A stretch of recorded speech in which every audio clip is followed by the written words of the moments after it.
താരതമ്യേന ദുർബലമായ ഒരു ജില്ലയിൽ PAV അൻവറിൻ്റെ വരവ് UDF അനുയായികളെയും അണികളെയും പ്രവർത്തകരെയും എങ്ങനെയാണ് സ്വാധീനിക്കുക എന്നുള്ളതും കാത്തിരുന്ന് കാണേണ്ടതാണ്.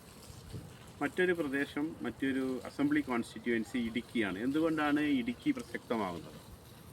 ഇടുക്കിയിലും നിലവിലെ MLA അവിടുത്തെ കേരള സംസ്ഥാനത്തിൻ്റെ മന്ത്രിയാണ് റോഷി അഗസ്റ്റിനാണ്. അദ്ദേഹം വളരെ ശ്രദ്ധേയനാകാനുള്ള ഒരു പ്രധാന കാരണം വർഗീസ് ഇടുക്കി ജില്ലയുടെ CPMൻ്റെ ജില്ലാ സെക്രട്ടറി വർഗീസ് പറയുന്നത് ജോസ് കെ മാണിയെ UDFിലേക്ക് പോകുന്നതിനെ തടഞ്ഞു നിർത്തിയത്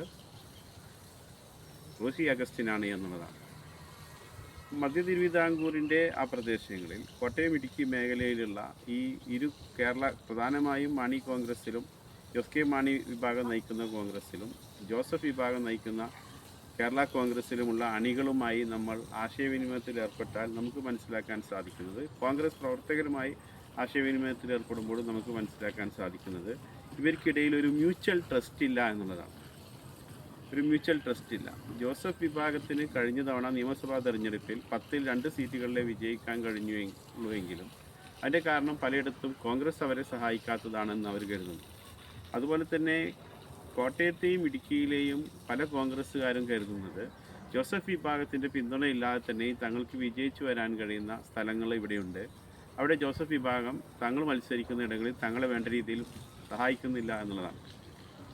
അപ്പോൾ പ്രധാനമായും ഇടുക്കി ശ്രദ്ധേയമാകുന്നത് ഇടുക്കിയിലെ ഈ തെരഞ്ഞെടുപ്പ് ചിത്രം തെളിയുന്നതിന് മുമ്പായി പല രാഷ്ട്രീയ മാറ്റങ്ങളുണ്ടാകും. ഇപ്പോഴും PJ ജോസഫ് വിഭാഗത്തിന് നൽകേണ്ടതായ സീറ്റുകളെ സംബന്ധിച്ചുള്ള ചർച്ചകളിൽ UDF അത് മനഃപൂർവ്വം വൈകിപ്പിക്കുകയാണ് എന്ന് കേൾക്കുന്നു. ആ ചർച്ചകൾ ഒരല്പം വൈകിയാണ് അവർ തുടങ്ങുന്നത്. 10 സീറ്റുകളിൽ കഴിഞ്ഞ തവണ മത്സരിച്ച PJ ജോസഫ് ഫ്രാക്ഷൻ കേരള കോൺഗ്രസ്സിന് ഇത്തവണ മാക്സിമം 8 സീറ്റുകളിൽ മത്സരിക്കാൻ സാധിക്കുകയുള്ളൂ എന്നുള്ള സാഹചര്യമാണുള്ളത്.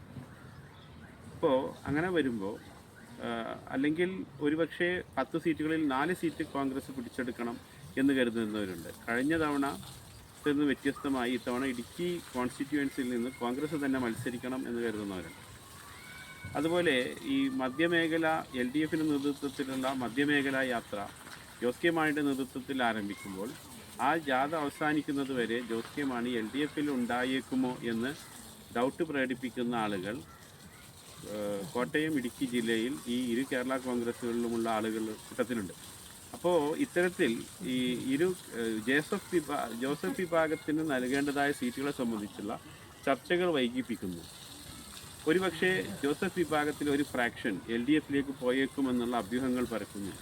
ഇപ്പോഴും ജോസ് കെ മാണിയുടെ നേതൃത്വത്തിലുള്ള കേരള കോൺഗ്രസിൽ നിന്നൊരു വിഭാഗം UDFുമായി സഹകരിക്കാൻ സാധ്യതയുണ്ട്. അപ്പോൾ ഈ ജോസഫ് വിഭാഗം